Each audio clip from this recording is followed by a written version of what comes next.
Abu Nawas mensiasati para menteri jahat kerajaan.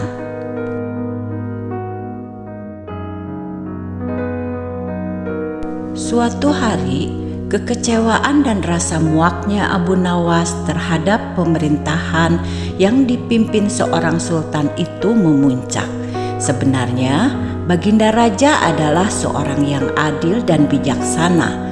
Namun, para menterinya yang zolim dan serakah, sehingga kas negara selalu menjadi sasaran mereka, walaupun mereka sudah mendapat gaji yang besar.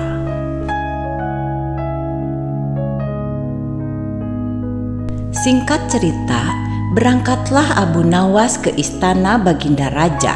Sesampai di depan istana, Abu Nawas dihadapkan pengawal dengan perawakan besar dan beringas. Abu Nawas berkata, "Aku ingin bertemu dan menghadap Baginda Raja."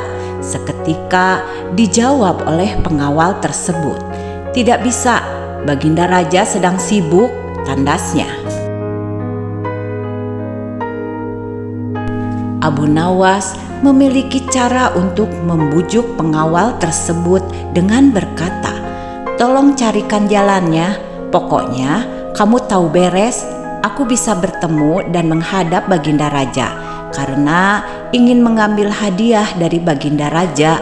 Aku sudah cukup kaya, jadi hadiah tersebut akan kuhadiahkan semuanya untukmu, wahai pengawal." Mendengar hal tersebut, maka pengawal tersenyum senang seraya berkata, "Nah, itu maksudku, asal kau dan aku tahu sama tahu." Maka gerbang istana pun dibukakan oleh sang pengawal, hingga akhirnya Abu Nawas bertemu dengan para menteri dan Baginda Raja yang sedang melakukan pertemuan. Sesampainya Abu Nawas di hadapan Baginda Raja dan para menteri, ia disambut dengan penuh sukacita. Hal ini dibuktikan dengan dipanggilnya para dayang oleh Baginda Raja untuk memberikan pakaian terbaik sebelum akhirnya berbicara mengenai kesulitan negara tersebut. Baginda Raja berkata, "Masihkah kau ingin membantu untuk kesulitan negara ini, wahai Abu Nawas?" Maka dengan tegasnya Abu Nawas menjawab, "Masih, wahai Paduka yang mulia, pantang hamba menelan ludah kembali."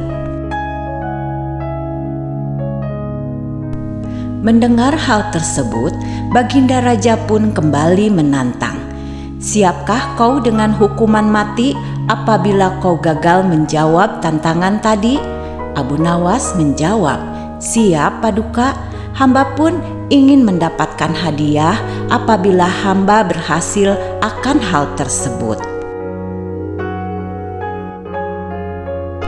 Maka dengan wajah yang heran Baginda Raja menjawab, "Apakah hadiah yang kau inginkan, wahai Abu Nawas?" Abu Nawas menjawab, "Hadiah yang ingin hamba dapat yaitu hukuman cambuk, namun hukuman cambuk tersebut ditujukan kepada pengawalmu yang memiliki perilaku buruk tersebut." Maka Abu Nawas pun menceritakan apa yang ia alami saat ingin menghadap Baginda Raja. Sambil mendengarkan, memuncaklah rasa marah Baginda Raja dan akhirnya menyetujui terhadap permintaan dari Abu Nawas tersebut. Singkat cerita, Abu Nawas pun sudah berganti pakaian layak yang sudah disiapkan. Namun, Baginda dan menteri dibuatnya terheran-heran karena kopiah lusuh dan usung itu masih terpakai di kepalanya Abu Nawas. Baginda pun berkata, "Kenapa kopiah yang kamu pakai itu tak ditukar, wahai Abu Nawas?" Abu Nawas pun menjawab, "Tidak, kopiah ini wasiat." Maka dengan nada penasaran Baginda Raja berkata, "Benarkah hal tersebut? Jangan membohongiku, wahai Abu Nawas." Abu Nawas dengan yakinnya menjawab bahwa kopiahnya yang tersebut merupakan wasiat dan memiliki keistimewaan tersendiri. Tidak hanya Baginda Raja, para menteri pun dibuat bingung olehnya. Abu Nawas menjelaskan bahwa keutamaan kopiah wasiatnya itu apabila seseorang yang jujur, tidak pernah korupsi dan mengambil milik negara, maka kopiah tersebut muncul gambaran surga, dan sebaliknya apabila seseorang tak mampu melihat gambaran surga, maka seseorang itulah yang zalim. Mendengar hal tersebut, Baginda Raja sembari berbisik kepada menteri yang pertama, "Wahai menteriku, engkau kukenal jujur dan adil, maka lihatlah kopiah wasiat milik Abu Nawas tersebut." Rasa gemetar pun menyelimuti menteri pertama yang selama ini suka menguliti kas negara dan rakus terhadap yang bukan haknya. Maka menteri pertama pun berkata, "Ya, aku melihat sungai-sungai mengalir di surganya, keindahan yang begitu sempurna." Padahal ia sebenarnya tak melihat apapun, hanya sebuah kopiah yang baru dan lusuh tersebut. Baginda Raja pun berdecak kagum. Dilanjutkan dengan menteri kedua, maka menteri kedua mengungkapkan hal yang serupa. Surga Firdaus yang begitu indah. Hingga seluruh menteri mengatakan hal yang sama, maka giliran Baginda Raja yang ikut penasaran dengan hal tersebut langsung mengambil kopiah, dan betapa kagetnya ia. Baginda tak mendapati apapun layaknya yang diucapkan oleh para menteri. Maka ia pun mengeluhkan hal tersebut kepada Abu Nawas, bahwa yang ia lihat dan bahkan cium hanya sebuah kopiah yang lusuh dan berbau menyengat. Maka Abu Nawas menjawab, "Wahai Baginda Raja, sesungguhnya para menterimu lah yang penipu, penjilat, dan berdusta. Mereka zolim, serakah dengan kas negara, dan korupsi, sehingga menyulitkan bahkan dalam kondisi melarat." Maka Baginda Raja pun memecat seluruh menterinya yang berkhianat tersebut, ditambah hukuman setimpal dan mengganti dengan yang baru, serta tak lupa Abu Nawas mendapatkan hadiahnya, yaitu 10 kali cambukan untuk pengawal istana yang suka menerima suap tersebut.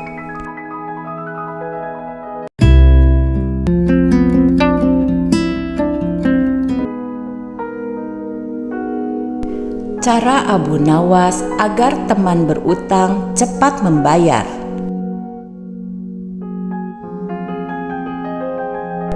Rumah Abu Nawas konon pernah didatangi oleh Abu Jahil yang terkenal pelit. Abu Jahil lalu menjelaskan tujuan kedatangannya, yaitu ingin meminjam 100 dinar.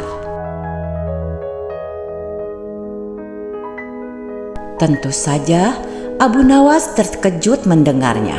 "Dari mana saya mendapatkan uang sebanyak itu?" kata Abu Nawas.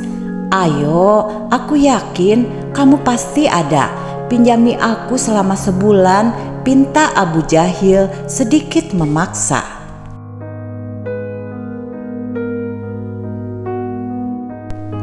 Awalnya Abu Nawas tidak mau memenuhi permintaan Abu Jahil.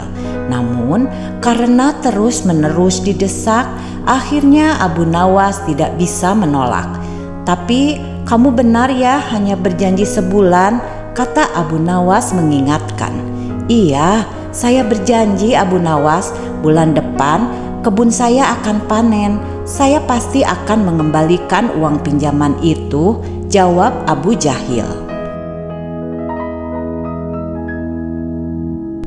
Singkat cerita, ternyata setelah 1 bulan, Abu Jahil tidak pernah mengembalikan uang tersebut.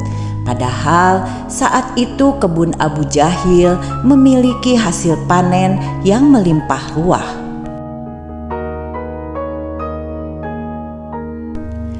"Payah Abu Jahil, dia tidak menepati janjinya," ungkap Abu Nawas dalam hatinya.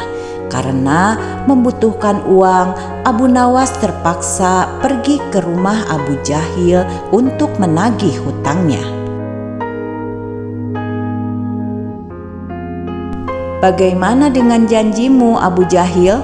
Katanya kamu akan mengembalikan uang itu dalam waktu sebulan," kata Abu Nawas. Abu Jahil menjawab bahwa dia tidak bisa membayar hutangnya. Ia beralasan bahwa uang hasil kebunnya digunakan untuk mengobati saudaranya yang sakit. "Jangan khawatir Abu Nawas, saya pasti akan membayar pinjamannya bulan depan," kata Abu Jahil. Abu Nawas sangat kecewa. Dengan perasaan yang kesal, akhirnya Abu Nawas pulang tanpa membawa uang sepeser pun. Beberapa hari kemudian, Abu Nawas mendengar kabar bahwa Abu Jahil sering mengundang teman-temannya ke rumahnya untuk berpesta. Mendengar hal tersebut, Abu Nawas menjadi emosi. "Kurang ajar, katanya dia kekurangan uang, tetapi dia malah sering mengadakan pesta," gerutu Abu Nawas dalam hatinya.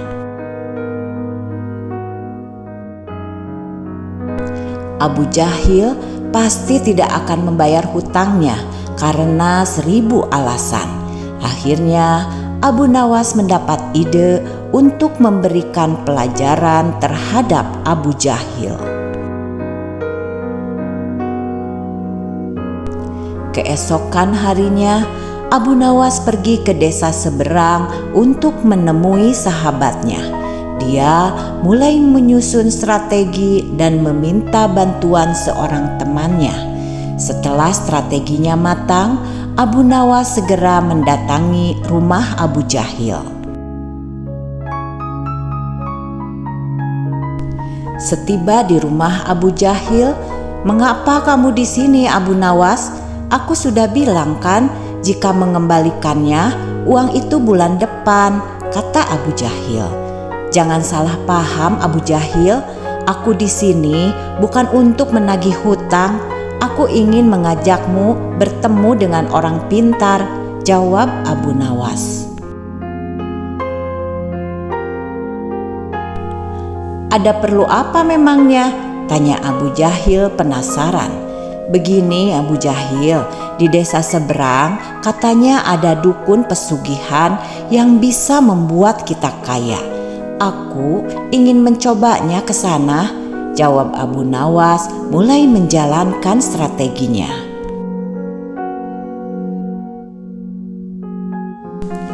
"Benarkah? Baiklah Abu Nawas, aku ikut ke sana. Aku juga ingin kaya," kata Abu Jahil girang mendengar ada dukun pesugihan. Singkat cerita, Abu Nawas dan Abu Jahil tiba di rumah dukun pesugihan tersebut. Setelah memanggil keduanya, dukun itu bertanya, "Apa yang diinginkan kamu datang ke sini?" Abu Nawas kemudian mengutarakan keinginannya agar kaya tanpa harus bekerja. "Ah, "Itu sih mudah, tapi ada syaratnya," kata sang dukun. "Apa syaratnya?" tanya Abu Nawas. "Syaratnya harus ada yang dikorbankan, tapi jangan khawatir, korbannya tidak harus dari keluarga. Orang lain juga bisa dikorbankan, tapi orang lain itu adalah orang yang terkait dengan hartamu," jawab sang dukun.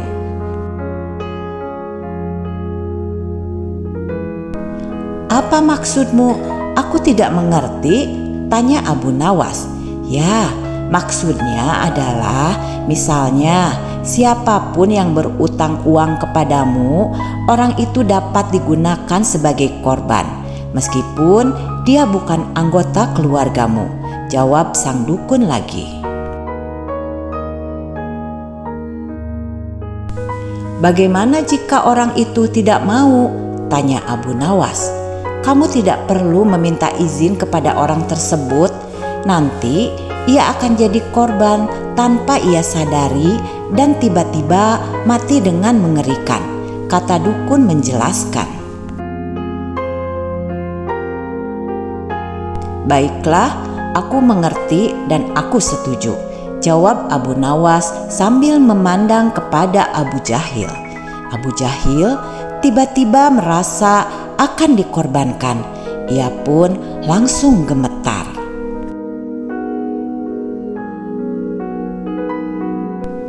Dukun itu kemudian mengajari Abu Nawas mantra sebagai ritual.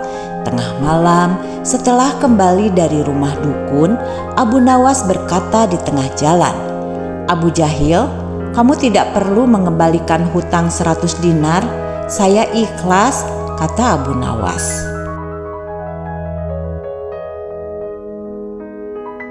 Mendengar hal itu, Abu Jahil langsung ketakutan. "Jangan Abu Nawas, saya akan mengembalikan uang kamu nanti, tepatnya saat tiba ke rumah saya. Nanti akan segera aku kembalikan," kata Abu Jahil dengan ketakutan. "Bukankah kamu kemarin mengatakan bahwa kamu kehabisan uang?" goda Abu Nawas. "Saya masih punya banyak uang, aku membohongimu," kata Abu Jahil lagi. Akhirnya Abu Jahil segera mengembalikan uang pinjamannya kepada Abu Nawas di hari itu juga sejumlah 100 dinar. Setelah diselidiki, terungkap bahwa dukun yang didatangi Abu Nawas dan Abu Jahil adalah sahabat Abu Nawas sendiri.